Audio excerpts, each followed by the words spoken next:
Temps de faire votre contrôle technique? Mon contrôle technique à Gondrecourt-le-Château est là pour vous. Dans notre centre, la contre-visite est gratuite. Notre priorité, votre sécurité. Mon contrôle technique à Gondrecourt-le-Château est là pour vous ou sur notre site moncontrôletechnique.fr.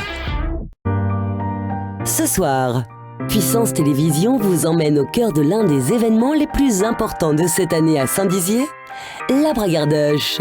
Vivez aux côtés des bénévoles les préparatifs de cet événement d'envergure nationale. On va libérer les Dedoches de leur tanière pour venir faire un petit peu le buzz à Saint-Dizier. Mais aussi les moments forts de cette seconde édition, comme si vous y étiez. Toutes les personnes qui sont là sont entièrement bénévoles. Mais malgré tout, tous ces gens-là, avec leur bonne volonté, arrivent à trouver des solutions pour répondre à chacun. Ça s'est bien passé. On est très heureux, fatigués, mais très heureux.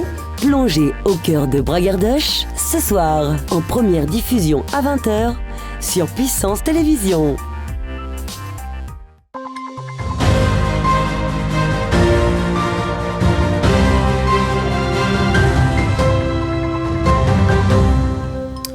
Bonsoir à tous et bienvenue dans votre journal du 17 juin 2022. Tout de suite les titres de cette édition. Le festival La Tête dans le Fion va durer 3 jours. Il démarre ce soir et tous les bénévoles sont à pied d'œuvre pour tout soit prêt. En cette semaine de forte chaleur, le refuge pour animaux de Saint-Dizier explique les bons gestes à adopter. Le couvent des Annonciades Célestes ouvre ses portes à Joinville et met en lumière 400 ans d'histoire. L'agglomération de Saint-Dizier et les entreprises du secteur ont signé une charte pour allier leurs forces et développer le territoire. Et voilà pour les titres. Pendant 3 jours, une série de concerts aura lieu à Saint-Amand-sur-Fion, près de Vitry-le-François, dans le cadre du festival La Tête dans le Fion. Un week-end qui s'annonce riche et très chaud, avec une vigilance orange, puisque près de 16 groupes et artistes sont attendus, de quoi faire monter la température. À quelques heures du début, Julien Voirin a suivi les derniers réglages et la disposition de cette manifestation qui attend plus de 10 000 personnes. Regardez. Plus que quelques heures avant le début du festival La Tête dans le Fion, les bénévoles s'activent pour préparer au mieux cette nouvelle édition. Bars, scènes et bureaux de change sont installés afin d'être prêts pour les soirées tant attendues. On est en train d'installer le site, tout le matériel, les tentes, le bar, la caisse, tous les moyens techniques de la scène pour pouvoir accueillir et les artistes et les festivaliers à partir de 19h30 ce soir. Le principe, c'est cette année, nous aurons un bar qui fait 2 x 12 mètres de long. Et les caches là, c'est pour mettre des tireuses à bière. Donc 13 possibilités de mettre des tireuses à bière, plus 12 comptoirs sur lesquels il y aura des rince-verres. Parce que c'est un peu difficile à servir dans des gobelets en plastique. Donc pour refroidir les gobelets, eh bien, on les rince. Et tout a été fait avec du matériel de récupération, c'est-à-dire que c'est du bois de palette. Les tôles ondulées, c'est des tôles qu'on a récupérées chez les agriculteurs. Depuis ce jeudi, c'est une armée de bénévoles qui installe toutes les structures. 5000 litres de bière sont prévus pour l'occasion. Comme la bière, la pression monte petit à petit. La pression monte, forcément, on souffre, on a peur un petit peu de ne pas être au point dans les temps, mais bon, ça va se faire. Hein. Si on n'a pas la pression maintenant, on ne l'aura jamais. Hein. Mais non, tout le monde est à pied d'œuvre et ça s'enchaîne bien. Les derniers petits réglages techniques sont l'occasion de finaliser la mise en place, qui devra être parfaite ce vendredi soir. Et les filles, elles voudraient un petit peu des étagères, je remets des néons parce qu'il n'y a pas d'éclairage, donc ce soir ça va être important. Et puis après tout ce qu'on me demande un peu. Après s'il y a de la place, s'il y a quelque chose à faire ailleurs, j'irai ailleurs. Parce que là la caravane je vais avoir fini, je mets mon alimentation et puis j'ai fini. Donc après on va aider les copains. Pendant 3 jours, l'électro, la danse et la pop seront à l'honneur à Saint-Amand-sur-Fion. Plus de 10 000 personnes sont attendues au total pour ce festival à 15 minutes de Vitry-le-François. Depuis quelques jours maintenant, les fortes chaleurs sont présentes sur notre territoire, obligeant Météo France à placer la Marne, la Meuse et la Haute-Marne en vigilance orange. Il faut donc faire attention à nos animaux de compagnie. Chiens et chats n'ont pas les mêmes mécanismes de régulation de leur température corporelle. Ce jeudi, le sous-préfet de Saint-Dizier s'est rendu au refuge pour animaux afin de prendre connaissance des bons gestes à adopter. L'occasion de faire le point avec ce reportage de Mireille Veillard. Si depuis quelques jours la chaleur est bien présente pour les ouvriers, avec des températures dépassant les 30 degrés, elle est d'autant plus difficile pour les animaux. C'est pour cela que le sous-préfet de Saint-Dizier est venu ce jeudi pour s'informer des protocoles. Alors aujourd'hui, j'ai voulu venir faire une visite à la SPA à Saint-Dizier parce qu'avec ces fortes chaleurs du moment, c'était aussi l'occasion de remercier l'association Nos Amis les Bêtes qui tient le refuge SPA à Saint-Dizier pour le travail effectué pour les animaux qui sont ici en accueil, avec des précautions particulières pour les animaux en cette période de forte chaleur.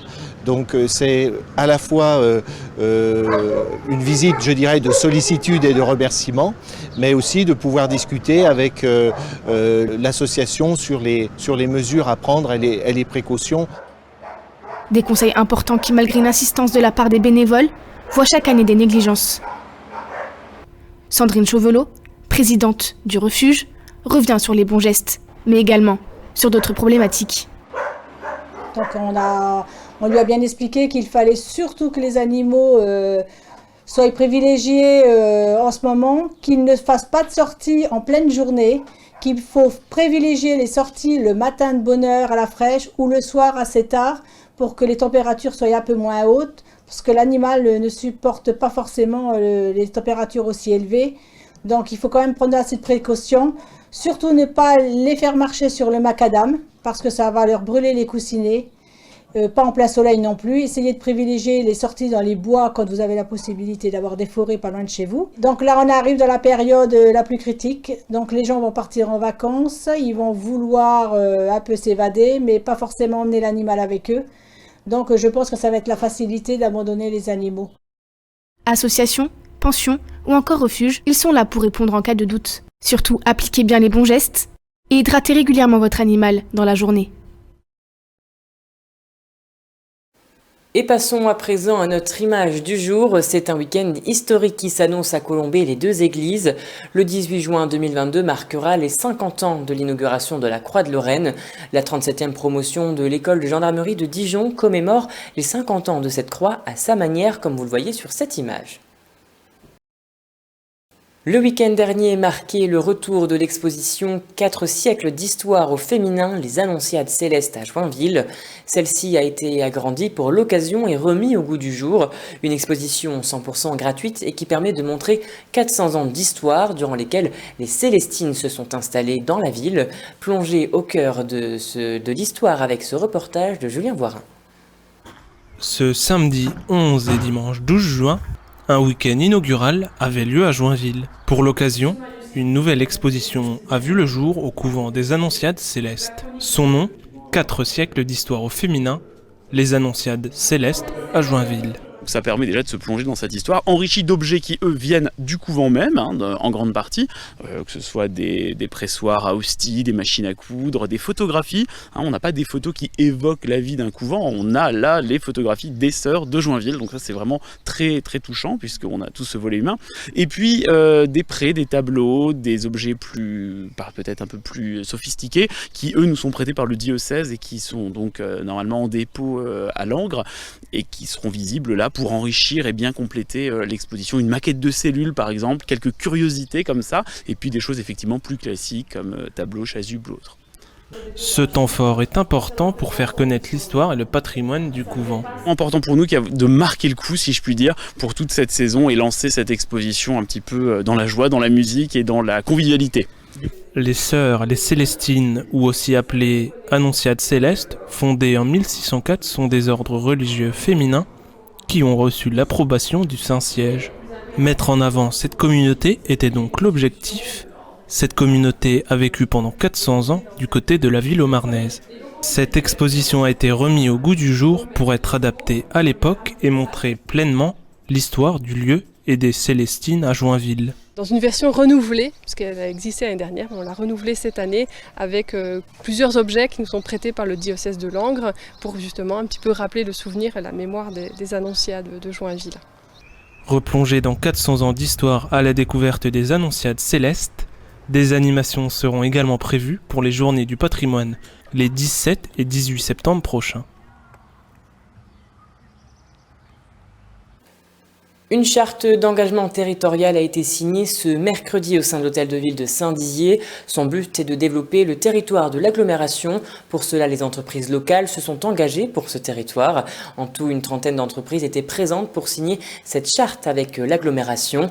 Le but pour les élus de l'agglo est de faire vivre un écosystème local. Ensemble, ils ont donc un objectif commun, développer le territoire. Les différentes entreprises vont se réunir autour de plusieurs thèmes thématiques, l'environnement, la formation, l'insertion professionnelle et le soutien de la vie associative. Écoutez tout de suite le président de l'agglomération, Quentin Brière. Ce soir, un grand nombre d'entreprises du territoire, de chefs d'entreprise du territoire, ont signé la charte d'engagement territorial. C'est une façon pour eux de dire, ce territoire, il est important pour moi, je m'engage pour lui. Une entreprise, elle n'a pas que le chiffre d'affaires en tête. Elle a aussi le fait qu'elle est partie prenante au développement du territoire, au développement de notre ville et de notre agglomération. Et c'est le message que je leur donne. Nous, en tant qu'élus, on est moins bon si on ne fait pas les choses avec vous, chefs d'entreprise, entreprises diverses. Les entreprises, régulièrement dans l'année, elles vont se rencontrer, se réunir pour travailler sur des thèmes importants, l'environnement, la formation et l'insertion professionnelle, le fait de soutenir la vie associative et le sport par exemple, ou le fait d'être ambassadeur pour notre territoire. Ça c'est assez crucial quand quelqu'un veut venir, si les entreprises disent on est présent pour vous aider à arriver, ça l'aide. Il faut aussi qu'ils s'engagent pour l'entrepreneuriat local, tous ceux qui voudraient créer leur boîte. Et puis enfin, le dernier but concret, c'est qu'ils se rencontrent, ils se connaissent, ils travaillent ensemble, ils fassent vivre un vrai écosystème local. Et voilà, c'est la fin de cette édition. N'oubliez pas ce soir la diffusion du documentaire Au cœur de la Bragardoche. Durant cet événement qui s'est tenu fin mai, nous avons suivi les bénévoles dans la préparation de cette manifestation nationale, voire internationale. Et vous découvrirez donc toutes les coulisses.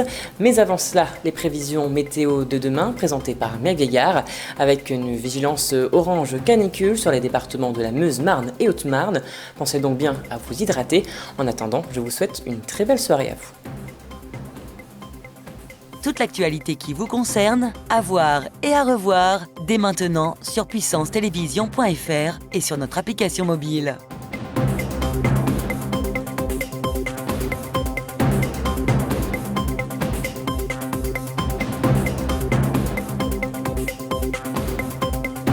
Nouveau, Puissance Télévision lance son émission Agenda. Retrouvez quotidiennement tous les événements du territoire en partenariat avec votre chaîne locale. Festivals, expositions ou événements sportifs, ils sont forcément dans l'agenda. Vivons l'info avec Puissance Télévision.